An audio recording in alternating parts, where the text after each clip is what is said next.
Hey y'all, it's Jenny.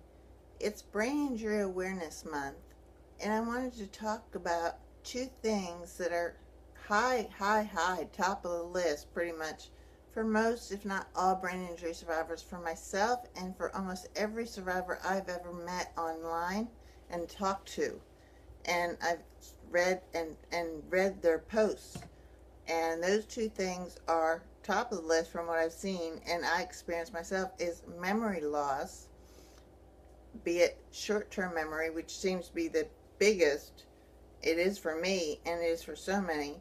Short-term memory, um, and if both, long-term memory. Me, it's long-term memory, everything from before my injury, my brain injury, and also my short-term memory is kaput. It lasts maybe 2 to 5 minutes long if I don't write it down really quick on a post-it note or something. It's poof out of my head. That is a huge issue for most, if not all, brain injury survivors. Might not want to admit it, but it seems to be going around and all around and around.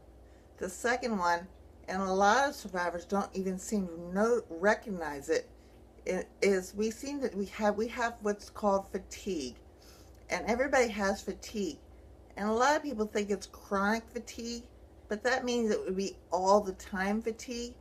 We have what's called neuro fatigue, and we go from 0 to 60 in a heartbeat down to 0 again. And people think that we're just lazy because they see us having lots of energy, and then they see us going, ugh, having no energy and not being able to think or do much, or being able to understand or comprehend or anything, and they just don't understand it. And what it is it's one of the most debilitating consequences of a brain injury. We start out, it's kind of like having an injured battery. We wake up in the morning and we're kind of tired anyway all day long, but we get some energy from sleeping when we're able to sleep, if you know what I mean, for those that have trouble with sleeping at all. And we get some energy, and so we're able to go, and people see us being able to get things done, whether it's we get things done that we need to deal with mentally, or we get things done physically that we need to do, and we get all so much done all at once because we get in this mindset of we got to get things done, and then all of a sudden it's like somebody flipped a switch, they turned it off, and we're drained, and all we can do is just lay there and go, ugh. We're lucky if we can push the buttons on the remote control and stare at the TV, if we're not in the bed or asleep on the couch, if you know what I mean. We're lucky if we could reach over just real slow and pick up a cup and bring it to our mouth and take a drink and put it back without spilling it.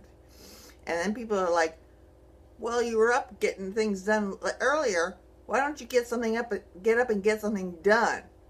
Those kind of comments. Oh, they just stick in my craw. I want to just, if I had the energy, I just want to reach out and just shake somebody and go, I'm exhausted. I have absolutely no energy. I would if I could, but I can't.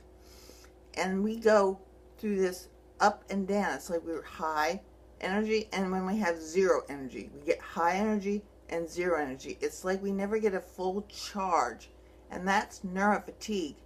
And also, when we have really low energy and we're at our bottom, that's when we're at our worst. We get really raw. And anybody says the wrong thing, and we can let them have it with both barrels. And because we have the short-term memory problems, the next day, because we are quick to snap or cry or feel our feelings hurt and say something in a quick and vent, we end up feeling, we don't remember it the next day, but the person we vented to will remember it, and they will say something to us, and we're like, I don't know what I said, or we have to try to apologize for something we said that we don't remember saying, and we don't know why we said it. That is what neurofatigue is. So those are the two things I wanted to share. And maybe you can share out to others that maybe they will understand, because this is something that we all seem to be dealing with after brain injury. Our brain is doing this to us. We don't do this. It's not something we want. It's not something we do on purpose. It's called brain injury. It's after effects that we deal with on an everyday basis, and we will deal with for the rest of our lives. It's not something we chose. There are so many more other effects, but those seem to be the two top ones, is memory loss and neurofatigue. It's absolute chaos. I just wanted to share that because I'm living it as well as all y'all are, and we are all a we team, and it's heck. Hugs, y'all. Later, Gators.